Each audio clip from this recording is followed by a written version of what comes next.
దైవజనుడైనటువంటి మోషే ప్రభు ఎదుట ప్రార్థన చేస్తున్నాడు. కీర్తన 90:14 ఉదయమున నీ కృపతో మమ్మల్ని తృప్తిపరచుము, అప్పుడు మేము మా దినములన్నీ ఉత్సహించి సంతోషించదమంటున్నాడు. ప్రియులారా, మనము తృప్తిపరచబడాలంటే దేవుని యొక్క కృప మనకు అవసరం.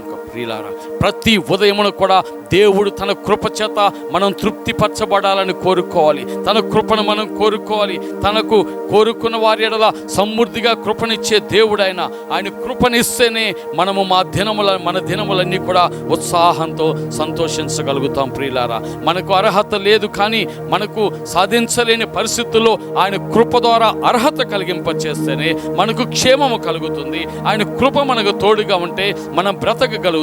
ఆయన కృప మనకు తోడుగా ఉంటే ప్రయాణం చేయగలుగుతాం. ఆయన కృప మనకు తోడుగా ఉంటే ధైర్యం కలుగుతుంది. ఆయన కృప మనకు తోడుగా ఉంటే సమృద్ధి కలుగుతుంది. ఆయన కృప మన తోడుగా ఉంటే మన హృదయంలో నెమ్మది, సమాధానం కలుగుతుంది. కాబట్టి దేవుని కృపను మనం నిర్లక్ష్యం చేయకూడదు. ఆయన కృపను మనం కోరుకోవాలి. తన కృపను కోరిన వారి ఎడల ఆనందించు దేవుడని వాక్యం సెలవిస్తున్న విధంగా ఆయన కృపను కోరుకో. ఆ కృపను బట్టి నువ్వు తృప్తిపరచబడతావు. ఆ కృప ద్వారా నీ జీవిత దినములన్నీ కూడా ఉత్సహించి సంతోషించగలుగుతావు.